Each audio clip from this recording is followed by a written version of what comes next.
નમસ્કાર વિદ્યાર્થી મિત્રો, વિમળા વિદ્યાલય ઓનલાઈન ક્લાસીસમાં તમારું સ્વાગત છે। BSM1 સુદામા ચરિત્રમાં આપણે આગળના લેક્ચરમાં જોઈ ગયા કે મધ્યકાળના પ્રમુખ પદ્ય પ્રકારો તેને પ્રાથમિક પરિચય જોવાનો હતો। તો પદ અને પદના લક્ષણો, રાસ અને રાસના લક્ષણો અને ફાગુ અને ફાગુના લક્ષણો આ આપણે આગળ જોઈ ગયા। હવે ચોથા નંબરનું છે પ્રબંધ, તેનું સાહિત્ય સ્વરૂપ અને તેમના લક્ષણો જોવાના છે। તો ચલો જોઈએ પદનું સાહિત્ય સ્વરૂપ, પ્રબંધનું સાહિત્ય સ્વરૂપ। તો પ્રબંધનું સાહિત્ય સ્વરૂપ જોઈએ કે પ્રબંધ એટલે મોટે ભાગે ઐતિહાસિક વ્યક્તિનું ચરિત્ર ચિત્રણ કરતું આખ્યાન પદ્ધતિનું કાવ્ય। પ્રબંધ એટલે મોટે ભાગે ઐતિહાસિક વ્યક્તિત્વનું ચરિત્ર ચિત્રણ કરતું આખ્યાન પદ્ધતિનું કાવ્ય એટલે પ્રબંધ। મધ્યકાલીન સાહિત્યમાં રાસ ફાગુની જેમ પ્રબંધનું સાહિત્ય પણ જૈન કવિઓ તેમજ જૈનેતર કવિઓના હાથે ખેડાયું છે। એટલે કે મધ્યકાળમાં જેમ આપણે આગળ જોઈ ગયા, જેમ ફાગુનું સાહિત્ય સ્વરૂપ જૈન અને જૈનેતર કવિઓના હાથે ખેડાયું છે, તેમ પ્રબંધનું પણ સાહિત્ય સ્વરૂપ જૈન અને જૈનેતર કવિઓના હાથે ખેડાયેલું જોવા મળે છે। જૈન કવિઓએ જૈન મંત્રીઓ અને શ્રેષ્ઠીઓના ધર્માનુરાગને બિરદાવે છે, તો જૈનેતરો પ્રેમ અને પરાક્રમને ગાયેલ છે। જૈન કવિઓ જૈનોના મંત્રીઓ અને તેમના ધર્માનુરાગને બિરદાવે છે, તો જૈનેતર કવિઓ પ્રેમ અને પરાક્રમોને ગાયેલ છે।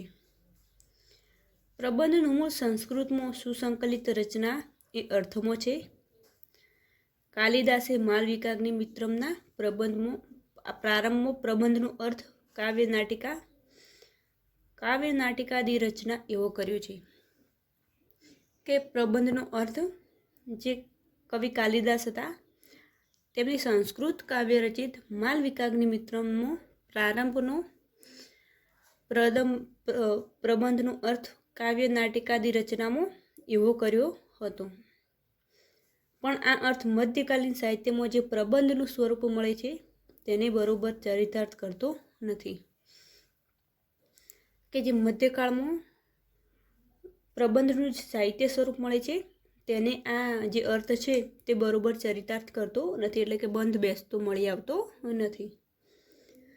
વિમલ પ્રબંધની પ્રસ્તાવનામાં ગદ્ય અથવા ગદ્યમાં ગમે તેમાં કરેલી રચનાને પ્રબંધ તરીકે ઓળખવામાં આવે છે। મધ્યકાળમાં જ્યારે વિમલ પ્રબંધ જે રચના કરેલી છે તેની પ્રસ્તાવનામાં ગદ્ય અથવા પદ્યમાં ગમે તેમાં કરેલી રચનાને પ્રબંધ તરીકે ઓળખવામાં આવે છે। આ પ્રબંધની વ્યાખ્યા માટે ગમે તેવો મતભેદ હોય, પણ વિક્રમના 11મા શતકથી ઐતિહાસિક કથા કાવ્ય માટે પ્રબંધ શબ્દ વપરાવા લાગ્યો।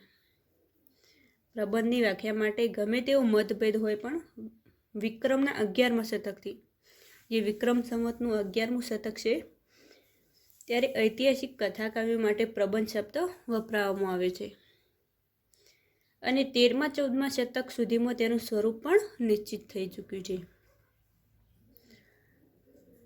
પ્રબંધમાં મોટે ભાગે ઐતિહાસિક વીર વ્યક્તિઓના ચરિત્રો વર્ણવાયેલા હોય છે, એટલે કે જે મોટે ભાગે વીર વ્યક્તિઓ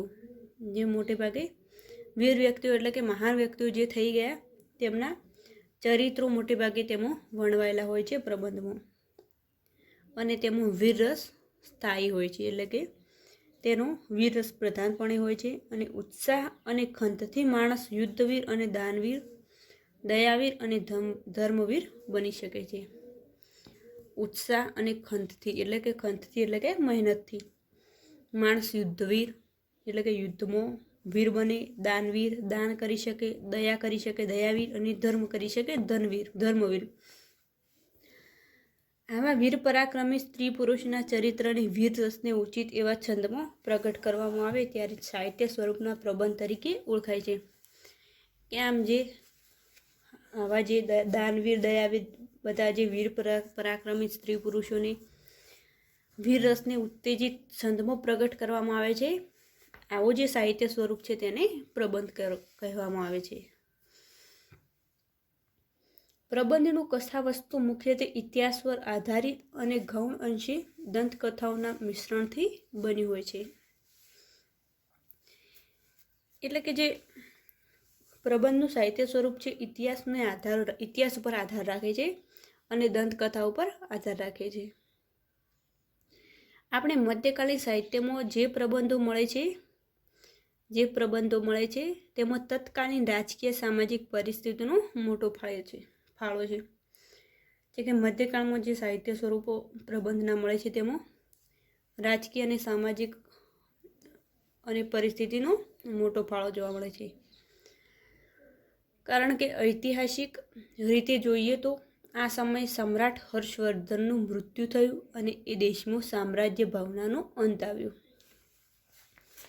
પહેલાં રાજાશાહી હતી, દેશમાં રાજાઓનો હોદ્દો ચાલતો. તેથી એક રાજા હતો હર્ષવર્ધન. તે સમ્રાટ હર્ષવર્ધનનું મૃત્યુ થયું અને દેશમાં સામ્રાજ્ય ભાવનો અંત આવ્યો અને દેશમાં નાના રાજ્યોમાં વિભાજિત થયો. ક્ષત્રિય રાજાઓ ચૌહાણ, ચંદેલ, પ્રતિહાર, પરમાર અને સોલંકીઓ પોતપોતાનો પ્રભાવ અને પ્રતાપ વધારવા મોહે યુદ્ધો કરવા લાગ્યા. એટલે કે રાજા હર્ષવર્ધનના મરવાથી સમગ્ર જે સામ્રાજ્ય ભાવનો હતો અંત આવ્યો અને જે નાના રાજાઓ હતા રાજ્યોમાં સોલંકી રાજા, ચૌહાણ, ચંદેલ, પરમાર આ બધા રાજાઓ અંદરોઅંદર ઝઘડવા લાગ્યા, યુદ્ધ કરવા લાગ્યા અને પોતપોતાનો પ્રભાવ વધારવા લાગ્યા. આ યુદ્ધો કોઈ ખાસ કારણસર નહીં પણ માત્ર બળ અને શૌર્યનું પ્રદર્શન કરવા ખાતર ખેલાતા. તેઓ અંદરોઅંદર ઝઘડવા લાગ્યા અને આ યુદ્ધો પોતાનું બળ જાહેર કરવા જે રાજાઓ યુદ્ધો કરતા તો કોઈ વાર મુસલમાનોના હુમલા સામે ટક્કર ઝીલવા પણ થતા. રાજાઓ અંદર પોતાની યુદ્ધની શક્તિ અને શૌર્યનું પ્રદર્શન કરવા યુદ્ધો કરતા તો અમુક સમયે મુઘલોના આક્રમણ સામે ટક્કર ઝીલવા પણ આ યુદ્ધોની શરૂઆત થતી.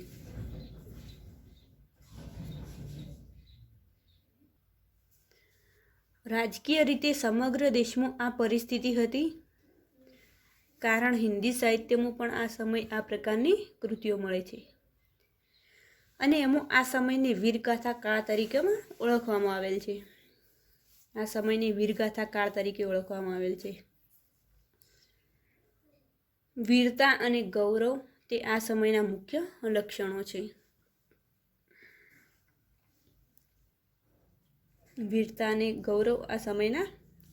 છે. યુરોપમાં પણ આ જાતનું વીરગાથાનું સાહિત્ય મળે છે. આ મધ્યકાળનું જે સાહિત્ય સ્વરૂપ છે તે યુરોપમાં પણ મળી આવે છે. તેને વીરગાથાનું સાહિત્ય સ્વરૂપ તરીકે ઓળખવામાં આવે છે, જેનો વિષય યુદ્ધ અને પ્રેમ છે. આ વીરગાથાનો જે મુખ્ય વિષય યુદ્ધ અને પ્રેમ છે. કોઈ રાજ્યની રૂપવતી કન્યાઓને માટે લશ્કર સાથે જય ચઢાઈ કરવી, એ કન્યાનું હરણ કરી લાવવું, એમાં વીરોના ગૌરવ અને અભિમાન મનાતા. એટલે મધ્યકાળમાં જ્યારે હર્ષવર્ધનનું મૃત્યુ થયું અને લોકો સામ્રાજ્યવાદ બનવા લાગ્યા, નાના રાજાઓ અંદરોઅંદર યુદ્ધ કરવા લાગ્યા, ત્યારે કોઈ પણ રાજ્યની રૂપવતી કન્યા માટે લશ્કર લઈને તે રાજ્યમાં ચઢાઈ કરવી, કન્યાનું હરણ કરી લાવવું અને વીરોના ગૌરવ અને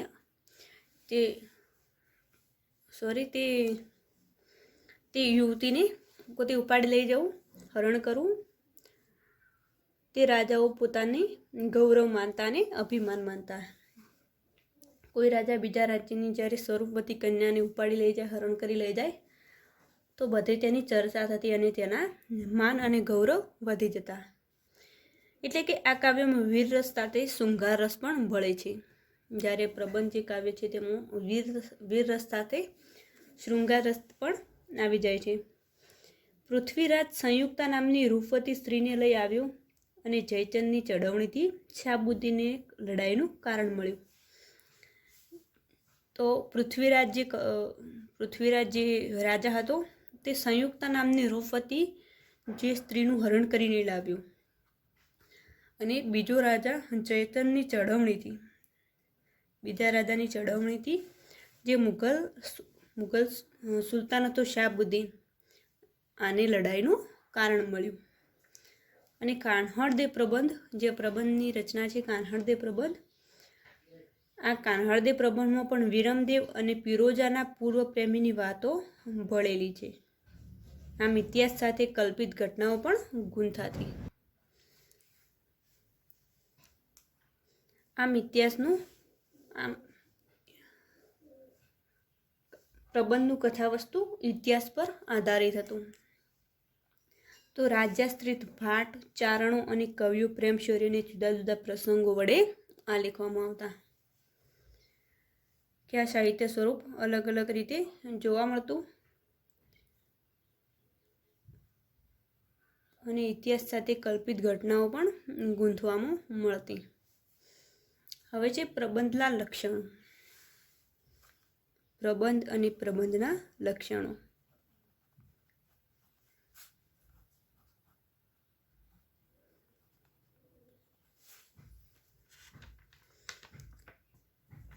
તો પ્રબંધના લક્ષણોમાં જોઈએ કે ગણપતિ અગર શારદાની સ્તુતિથી મંગલાચરણ. પ્રબંધમાં પણ મંગલાચરણ થતું આખ્યાનની જેમ ગણપતિ અને શારદાની સ્તુતિથી. કોઈ પણ દેવી દેવતાઓની સ્તુતિથી પ્રબંધમાં મંગલાચરણ થતું, તે તેનું પ્રશિષ્ટ અને વિશિષ્ટ લક્ષણ છે પહેલું. બીજું લક્ષણ છે સમકાલીન રીત રિવાજો દ્વારા સમાજ જીવનમાં મળતું પ્રતિબિંબ. સમકાલીન રીત રિવાજો અને સમાજ જીવન દ્વારા મળતું પ્રતિબિંબ. ત્રીજું લક્ષણ છે વીર રસ ઉપરાંત કરુણ, શૃંગાર, રૌદ્ર, ભયાનક વગેરે રસો મળી આવતા. એટલે કે પ્રબંધમાં વીર રસ મુખ્ય હતો, પ્રધાનપણે વીર રસ જોવા મળતો. તે ઉપરાંત કરુણ રસ, શૃંગાર રસ, રૌદ્ર, ભયાનક આ બધા રસો પણ પ્રબંધમાં જોવા મળેલા છે. ચોથા નંબરમાં જે શૈલી ઉદ્દાત અને ગૌરવયુક્ત હોય છે. શૈલી, પ્રબંધની શૈલી ઉદ્દાત અને ગૌરવયુક્ત હોય છે. વીર રસ મુખ્ય હોવાને કારણે વીરતાનું વર્ણન કવિ ઓજસપૂર્ણ ભાષામાં શબ્દાલંકારોની જડજમક સાથે કરે છે. આગળ કહ્યું તેમ પ્રબંધમાં મુખ્યત્વે પ્રધાનપણે વીર રસ જોવા મળે છે. તેથી કવિ આ વીરતાનું વર્ણન ઓજસપૂર્ણ ભાષામાં શબ્દોની જાડજમકથી તેનું વર્ણન કરે છે. પાંચમા નંબરમાં છે યુદ્ધની કથા મુખ્ય હોવાને લીધે તેમાં યુદ્ધભૂમિના, તેની વ્યૂહરચનાના, હથિયારોના, સૈન્યોના અને અદ્ભુત પરાક્રમોના વર્ણનો જોવા મળે છે. કે વીર રસમાં યુદ્ધ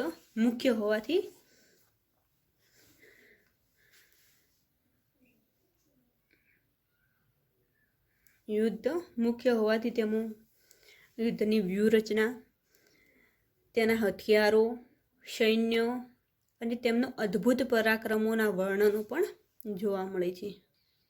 આમ આપણે આગળ જોઈ ગયા મધ્યકાળના સાહિત્ય સ્વરૂપમાં કૃતિ ત્રિભુવન દીપક પ્રબંધ. આ પ્રબંધની કૃતિ છે ત્રિભુવન દીપક પ્રબંધ. તેમાં પણ યુદ્ધનું વર્ણન થાય છે. તેમાં આપણે જોઈ ગયા કે ત્રિભુવન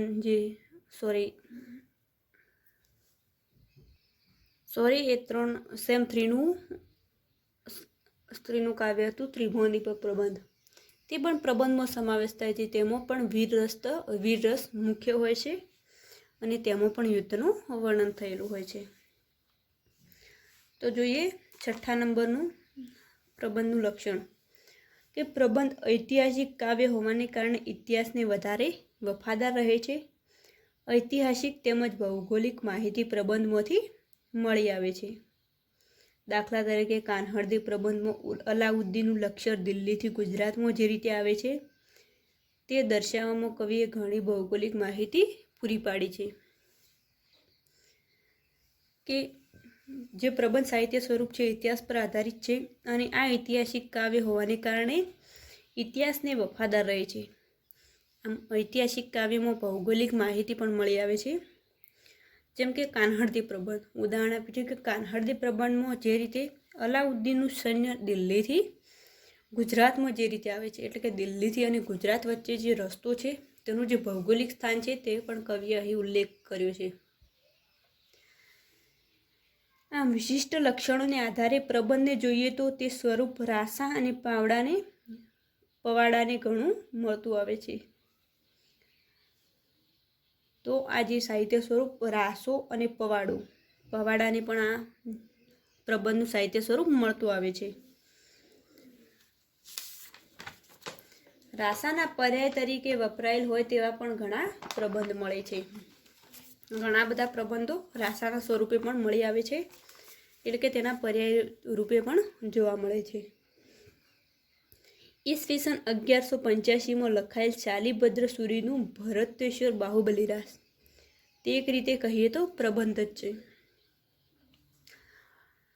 તો સેમ 3માં તમારે ભણવાનું આવશે ભરતેશ્વર બાહુબલી રાસ મધ્યકાળના સાહિત્ય સ્વરૂપ પદ્યકૃતિનો અભ્યાસમાં. જે ભરતેશ્વર બાહુબલી રાસ છે તેમાં રાજા ભરત અને તેમનો ભાઈ બાહુબલી બંને વચ્ચે યુદ્ધનું વર્ણન થાય છે. આમ તે રાસ છે પરંતુ તેમાં યુદ્ધનું વર્ણન છે, વીર રસ મુખ્ય છે, તેથી તેને પ્રબંધ કહી શકાય તેમ કવિએ કહ્યું છે. તેના કવિ છે શાલિભદ્ર સૂરી. આમ શાલિભદ્ર સૂરીએ ભરતેશ્વર બાહુબલીને એક રીતે પ્રબંધ કહ્યો છે,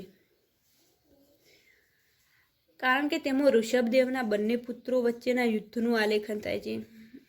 જે જૈન તીર્થકર પ્રથમ તીર્થકર ઋષભદેવ છે તેમના બે પુત્રો છે ભરત અને બાહુબલી. આમ બંને વચ્ચે યુદ્ધનું વર્ણન થાય છે તે તેમાં આલેખાયેલું છે. તેમાં વિમલ પ્રબંધ ઐતિહાસિક કાવ્ય હોવા છતાં તેનું કાવ્ય સ્વરૂપ રાસાના જેવું છે. વિમલ પ્રબંધ ઐતિહાસિક કાવ્ય હોવા છતાં તેનું કાવ્ય રાસાના જેવું છે, અને રાસાની રચના ધર્મ પ્રચારના ધ્યેયને લક્ષણમાં રાખીને થઈ હોવાનું કલા સ્વરૂપનું ઉચ્ચ કક્ષાનું થઈ શક્યું નથી. રાસાઓના પૂર્વ ભાગ સંસાર વર્ણનથી તેમાં ભરેલો હોય છે. નાયક નાયિકાના શૃંગારનું ઘેરું વર્ણન પણ જોવા મળે છે, છતાં અંતમાં તે ધર્મરંગી બનતા તેનું સ્વરૂપ પ્રબંધથી જુદું પડી જાય છે. કે આમ રાસાઓ ધર્મરંગી બનતા તેનું સ્વરૂપ પ્રબંધથી જુદું પડી જાય છે. તેમ છતાં 15મી સદી પછીના રાસા અને પ્રબંધ વચ્ચે કશો જ તફાવત નથી રહ્યો. 15મી સદીના પહેલાં જે રાસાઓ અને પ્રબંધની રચના થઈ તેમાં એક અલગ તત્વ રહેલું હતું, તે અલગ તરી આવતા. પરંતુ 15મી સદીના પછીથી જે રાસો અને પ્રબંધમાં વચ્ચે કશો તફાવત ઘણો રહ્યો નથી, અને હિન્દી સાહિત્યમાં પણ રાસા અને પ્રબંધ એકબીજાના પર્યાય તરીકે મળી આવે છે. હિન્દી સાહિત્યમાં પણ પ્રબંધ એ રાસાના કાવ્ય તરીકે મળી આવે છે. તો પ્રબંધ પવાડાને પણ ઘણો મળતો આવે છે. પ્રબંધ સાહિત્ય પ્રકાર છે તે પવાડા સાહિત્ય પ્રકારને પણ ઘણો મળતો આવે છે. દાખલા તરીકે રણમલ છંદ. આમ રણમલ છંદમાં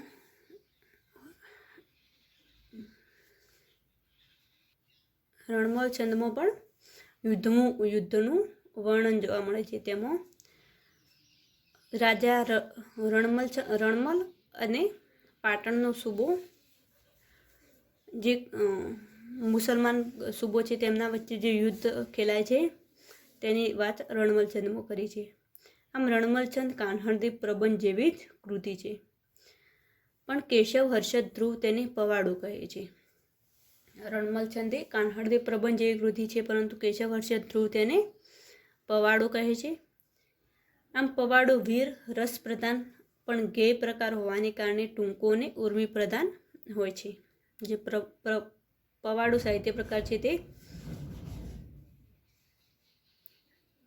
વીર રસ પ્રધાન ગેય પ્રકાર હોવાને કારણે ટૂંકો અને ઉર્મી પ્રધાન હોય છે, જ્યારે પ્રબંધમાં કાવ્યના કથાનકનો વિસ્તાર, જટિલતા, વર્ણન અને કથનનું વૈવિધ્ય હોય છે. વીર રસ સાથે બીજા અનેક રસોની જમાવટ, સમકાલીન જીવનરંગ અને ભૌગોલિક માહિતી સાથે ઓજસ્વતી શૈલીને લીધે પ્રબંધ વીર પ્રધાન એપિક બને છે. એટલે કે ભૌગોલિક માહિતી સાથે ઓજસ્વતી શૈલીને લીધે પ્રબંધ વીર પ્રધાન એપિક બને છે.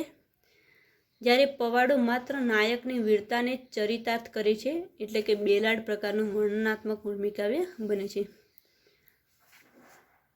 એટલે કે બેલાડ પ્રકારનું વર્ણનાત્મક ઉર્મિકાવ્ય બને છે. પ્રબંધને શ્લોકા સાથે પણ સરખાવી શકાય. આમ પ્રબંધ રાસાને પ્રબંધ સાથે સરખાવી શકાય છે અને પ્રબંધને શ્લોકા સાથે પણ સરખાવી શકાય છે. મધ્યકાળમાં શૌર્ય સ્તુતિ જેમાં આવતી હોય તેવો એક પ્રકારનો શ્લોક એટલે શ્લોકો કહેવાતો, કે મધ્યકાળમાં શૌર્યની સ્તુતિ જેમાં આવતી હોય તેને શ્લોકો કહેવાતા. આજે પણ આપણે તો કેટલીક જ્ઞાતિઓમાં લગ્ન વેળાએ પ્રાસબદ્ધ પંક્તિઓમાં પ્રશસ્તિ ગાન ગાવા આવા શ્લોકો બોલાય છે. હજુ સુધી પણ કેટલીક જ્ઞાતિઓમાં લગ્ન વેળાએ પ્રાસબદ્ધ પંક્તિઓમાં પ્રશસ્તિ ગાન ગાતા આવા શ્લોકો ગાવામાં આવે છે. ઘણી બધી જ્ઞાતિઓમાં અત્યારે પણ શ્લોકા બોલવામાં આવે છે. તો આ હતા પ્રબંધના લક્ષણો. હવે આવે છે આખ્યાન.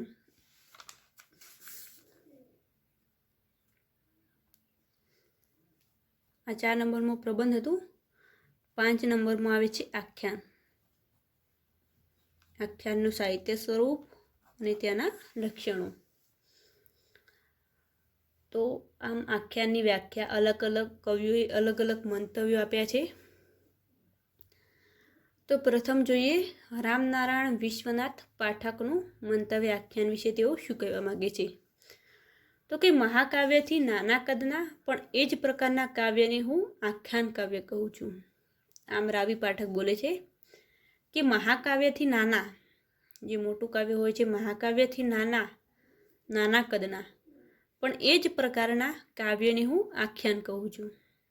આ રાવી પાઠક બોલે છે. જ્યારે ડોલર રાય માંકડ બોલે છે કે આખ્યાન કાવ્ય કથા કાવ્ય જ છે, કે આખ્યાન કાવ્ય કથા કાવ્ય જ છે અને જેનું જે વૈચિત્ર્ય છે તે તો શૈલી ભેદથી નીપજે છે.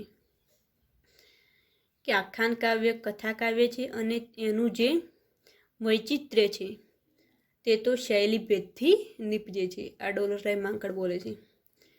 જ્યારે બળવંત જાની પોતાનો મત આપે છે ત્યારે બોલે છે કે મધ્યકાલીન ગુજરાતીના આખ્યાન સ્વરૂપના ઘાટ, ઘડતર અને વિકાસ પાછળ તત્કાલીન કે તેના તુરતના પૂર્વ ઇતિહાસની સાહિત્યિક પરંપરા, જનસમુદાયની રુચિ કારણભૂત હોય છે.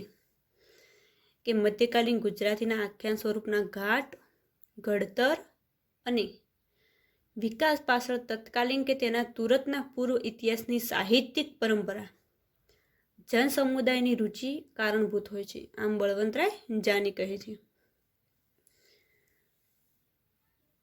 આ બધી વ્યાખ્યાઓ આપ્યા પછી ડૉક્ટર પ્રસન્ન વકીલ આખ્યાન માટે જરૂરી લક્ષણો બતાવે છે. તો આમ પ્રસન્ન વકીલના 8 લક્ષણો જે આખ્યાન માટે આપે છે. તો પ્રથમ તેનું લક્ષણ છે સ્તુતિ, કે જેમાં દેવી દેવતાઓની, ગણેશની અથવા દેવી દેવતાઓની સ્તુતિ કરવામાં આવે છે. આખ્યાનની શરૂઆતમાં તે સ્તુતિ. બીજામાં આવે છે કડવું. આમ પ્રેમાનંદને કડવાને મીઠું શબ્દ તરીકે પ્રયોજ્યો છે. આ કડવું, તેમાં રાગ, ઢાળ, વલણોની સમાવેશ થાય છે કડવામાં. ત્રીજું આવે છે કથા તત્વ.